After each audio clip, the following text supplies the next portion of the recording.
It's great to meet you, man. I'd love to begin our conversation with we're coming up on the 4-year anniversary of this pandemic. And if we go back to when it began, how did you get through the pandemic and how did it subsequently change you? Yeah, so obviously 2020 was a crazy year, right? For a lot of us. And for me, I'm coming from New Orleans, and being in New Orleans, I'm very familiar with huge tragedy, especially with Hurricane Katrina, right? And so with experiencing Hurricane Katrina and seeing like the overall devastation of that, for me, I seen a lot of things. So this wasn't really my first experience with something. Obviously, it's everybody's first experience with something of that magnitude, right? But experiencing something on that scale, I was somewhat familiar with that just from being from the city. And so I seen a lot of things. The first things I seen was like community coming together in here in New Orleans and people trying to figure out what's wrong. And I seen a lot of sadness and I seen a lot of people just trying to figure out what was next. But the second thing I seen was a lot of people taking opportunity and a lot of people recognizing opportunity. Most of the time in business, when things typically happen like that, take Hurricane Katrina or the 2008 market crash and those things, from those particular ashes of those situations, a lot of people actually recognize opportunity and seize opportunity. So I really believe that the pandemic was the opportunity for people across the world to take opportunities that they did not have before and be able to take attention that they didn't have before because everyone was inside. No one really knew what to do with their time. We were all scared, but there was a huge attention shift that happened with the pandemic. And if you had a business or you were doing anything, it was like the one time in history you it, that you would actually have the ability to get everybody across the world's attention and having them identify what you do, whether it be being a musician, whether it be being business, whether it be artistry. Really, the it was like a combination of technology and society and people looking for things to do, people looking for community to come together, and us being able to seize it. And so, if you've seen it that way, you've seen the huge opportunity that the pandemic actually gave a lot of people. So you've been a very successful entrepreneur in your career, but if I put you in front of a bunch of third grade students right now, and one of the kids looked up to you in its career day and they say, "Hey, what do you do for a living?" How would you answer that child? That's a great question. Third graders are very curious, and Yeah. third graders are, for me being an entrepreneur, I always tell people you want to have the curiosity of a child. So that's a great question, Joe. So me, if I was talking to a third grader, what I would tell them is I help other adults be able to find success in whatever they're trying to do. Obviously, I do business consulting, I do a lot of other things, but ultimately, what I would tell them is, um, I help people get their dreams. Whatever they dream, whatever they want to do. I help them find success in that, and so I enjoy helping businesses. I'm a second generation entrepreneur. I watched my mother own multiple businesses and have success in those businesses. I've had businesses and had success in business, and so now, even with what I'm doing now, I try to help other businesses just have that same amount of success that I've had. So what did you want to be in the third grade? What was your dream? Man, I'm not gonna lie to you. In the third grade, I really wanted to be. Ironically, I wanted to be a nurse, which sounds really weird. But I think it was really coming from a place of wanting to help people, right? Because my dad's a pastor and my dad has a church, and I remember growing up, he used to always drive the van and pick up people for church. And it was always my responsibility, even when I was 4 years old, to help the older people get on the van. And so helping others has always been a part of my life. And so I think even at that particular time, with my limited knowledge and understanding of the world, I knew I wanted to help others. And nursing was the very first thing I seen. I even went to college for nursing. And then I wound up getting my degree in sports science and wellness. And then I wound up working at a hospital because I was still helping people, right? And then I realized the culmination of the knowledge that I had from the business of the medical field and watching my mother in business and watching just these things and understanding what business does, that I can actually take my unique background story and help other people in finding and having success in their dreams. So, who's been kind of a hero or an inspiration for you in your career path? Well, I would say my mother, to be honest with you. I mean, my mother has a very unique background. I remember, and these are just stories that, I know of her journey. She was when she was 15 years old, she got her first job. And, you know, her first job was actually shoveling, working at the sewer plant. Like, she was working at the sewer plant, like doing those things, working around grown men. But she was just trying to make extra money and doing those things. And then ultimately, I think she wound up getting a job at Sonic or something like that. And then over time, she really loved kids. She really loved and enjoyed working with kids. And she opened up a daycare center. And I watched in 1992. She opened that daycare center, and then she wound up helping my uncle with his company that hauls sugarcane. I'm in Louisiana, so sugarcane is a really big industry here. Yeah. And she owned like 7, 8 trucks doing that, hauling sugarcane, and then transferring into owning rental property, and then having a store selling teaching materials for teachers, because I grew up in a very small community and there were not a lot of resources. And I think these are the things that really, seeing her see problems and not really complain about them, but always trying to find a solution. And Yeah. for me, that's what entrepreneurship is about, like seeing a problem and wanting to solve that problem yourself and not depending on others. So I would say she has been my hero and the person that I've looked to in my life, and give me inspiration to do what I do today. So when we look at America, we have all these sports heroes and these great stories of individuals and teams, but it's the same thing in business. What entrepreneur or what business model do you admire the most? And maybe somebody you'd like to run into and talk to. Well, you mean someone that I could directly talk to on a regular Yeah. basis, or someone? Maybe Okay, pie in yeah. the maybe So both pie in the sky and maybe somebody on a regular basis. yeah, okay. So yeah, I would say pie in the sky. I think it always changes. I think it really changes based on where you are in your career and what you're looking at. I mean, for many of us, if you're an entrepreneur, the very first thing you probably read was like a Rich Dad Poor Dad, right? And like, oh, okay, this is a different concept. This is a different idea about from Robert. And then maybe as time goes, you start to see there's a book called The E-Myth that teaches you a little bit more about entrepreneurship and being a technician and being an entrepreneur. And then all of a sudden you see people like Gary Vee out there who's like, hey, attention is super important, and using the internet and using social media. For me today, I would actually tell you the person that I look to that I don't know is a guy by the name of Daniel Priestley from he's from I believe he's from Australia. He lives in Britain now, and he has think built about like 13 businesses or so, and each one has generated at least 10 million a month, just from that, and understanding the blueprints and understanding what it takes to have businesses that have success, understanding the difference between what a lifestyle business is and what a performance business is, and ultimately how to build team, how to build community, and how to make all those things come together to have success in business. On a personal level, I've been blessed enough to know a lot of successful entrepreneurs and have a lot of contemporaries who have success in entrepreneurship. One mentor that I've had recently in the past couple of years is Dr. Eric George, who is a hand surgeon, and he I think he's worth like $500 million today here in Louisiana. He has like a pineapple farm. He has like a concierge hospital he owns. He also is a hand surgeon. He has a lot of hotels that he owns here in the area. So he's someone that I've had conversations with, that I've listened to and had a great understanding of business from. Though I don't talk to him all the time, but I mean, I've gotten a lot of insights from and watching his career.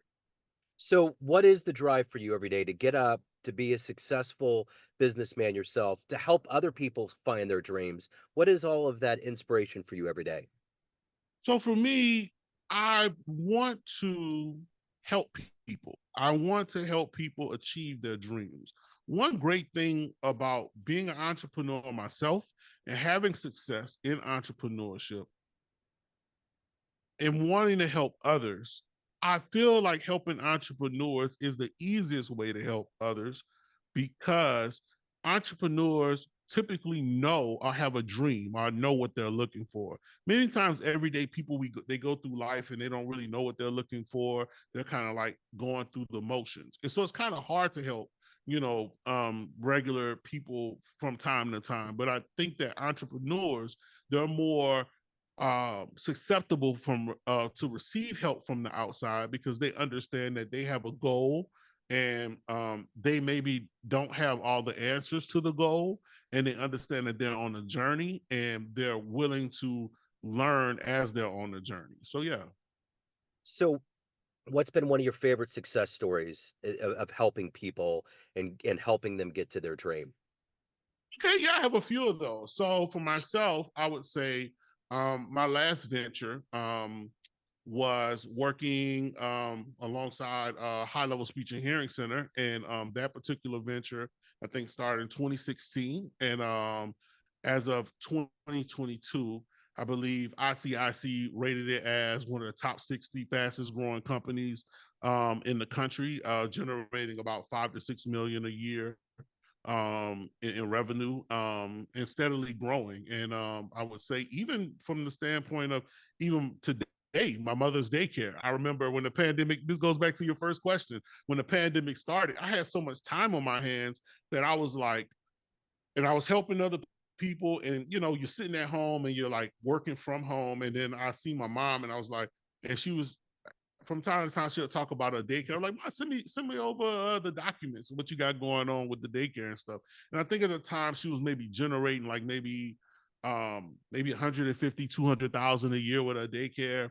But then I was able to notice a few things that she could shift around and actually double her revenue. And so, just being able to kind of give back to the person that helped me get back to where I was, and understanding that platform and able to bring new technologies to what she was doing because she had been doing it one way for so long, not realizing that was other things that can actually scale the business. So those are just two quick stories I would tell you that I've enjoyed, being on those journeys. So you obviously have dreams that have come true and that you're going after. What are you the proudest of that you've done in your career so far? I The proudest things that I've done in my career is really helping community from the standpoint of health. Really, I have a master's degree in kinesiology and human performance and wellness. And so when I worked at the hospital, I helped with building cancer recovery programs and Parkinson's disease programs and those particular things for the hospital. Fast forwarding, even with my work when I was working with High Level, being able to understand that there were kids in the community that needed speech and hearing services and they were not getting those services, and being able to find a way to scale getting those services out into the community. So it may sound different, but for me, many times people don't understand the correlation between being able to help community and be able to have success making money at scale. And so sometimes there's this stigma in the industry where, if I want to make a lot of money, I have to help doctors, I have to help lawyers, I have to be a doctor, I have to be a lawyer in order to make the amount of money that I want to make in business. And that's not necessarily true. It's a matter of understanding basic microeconomic supply and demand. What's the demand? Understanding how to supply that demand, and understanding what people put, the value that people put on that demand when it comes to community. So if there's, going back to the example, if there's a huge demand for speech services in the community, then how can I not only provide speech services for the community, but how can I systematically approach it to be able to make the money that I want to make, but still help the community? And Yeah. so, really, I find that's been the thing that's really been great for me, because I haven't had to um, adjust my values as a person, or adjust the way I see the world in order to have success. So at the end of the day, everyone has a perception of you, family, friends, clients, but you run the show. What's your perception of you? Who do you think you are? For me, Jamaul is a person that is really empathetic. I'm very empathetic. I'm a great listener. I feel like I try my best to understand others. I try my best to be a good friend as best as I can. Sometimes that means I can't be a friend direct. Sometimes being a good friend is distance, and it sounds weird, but sometimes that is that. And I feel like I'm a person that's always going to strive to achieve my dreams. I understand that this is, how can I put it? This is my time here on the earth, and I have to do with it what I feel is best. I have to make the most impact with that particular time. Yeah. And so for me, I want to use that time helping others. And not to get too deep into it, but I will say this. I think the United States has been here maybe like 400 or 500 years. People don't really realize that the Roman Empire was 1600 years, and it was BC and AD. People don't really think about that. And if you really think about that time, who do you know from that time that made a significant impact on the world? Maybe Marcus Aurelius, but outside of that, there's not a lot of people that are remembered. Their legacy goes past that time. So sometimes legacy can be a fallacy in regards to how we see it. Oh, I want to leave an impact on the world hundreds and hundreds of years from now. That's somewhat impossible, like, Yeah. from the standpoint of how the world has worked today. Yeah. So if you really look at it from that perspective, you say, this is my time here on the earth. I have to do what I feel is best with that particular time and have an impact that I'm happy with, and not, don't live your life for others, but more or less you can give your life to helping others. And at the end of the day, I always feel like at the end of life, you're only going to regret the things that you didn't try. And so for me, I live my life understanding that all the time. And I try to embody that. And I feel like ultimately that's who I am in a nutshell. Yeah. That's what Mark Twain said. He said he didn't regret what he did, he regret what he didn't do. So, Yeah. yeah. Yeah. So, if anyone wants to hire you, reach out, learn more about you, anything about your world, where can they go? Yeah. So you can go to brandmaven.io, BRAND, Maven, MAVEN.io. And I list my services there. I will be launching a community relatively, I think within the 2 weeks, and this is going to be called Smart Thinking. And it's a community that helps businesses with productivity, helping them understand how to be more productive, and also helping everyday people be productive. I have courses that will be offered in there, getting your first 5 clients in 24 hours, getting your first 100 clients in 90 days. Also, for regular people, how to negotiate a pay raise. These are all skills that I want to give out to the world, help them understand. And they're very quick things. They're very quick lessons, things that you can listen to in your car as you're going back and forth. So be on the lookout for that. I'll definitely offer a link that where you can sign up and be on the waiting list for that platform. But you can also find me on Instagram at Jamaul the Maven, JamaulTheMaven. The same on Twitter, the same on Facebook. Right on. Jamaul, this has been fascinating. Thank you, sir. Thank you for your story. Thank you for your time. I love the passion and drive, man. It's wonderful. Thank you, Joe. I really appreciate you having me on your platform. And Yes, these famous interviews are amazing. And thank you so much. thank you, man. I appreciate it. Send my love to New Orleans. Yes, likewise. Yes, Thank sir. you. Cheers.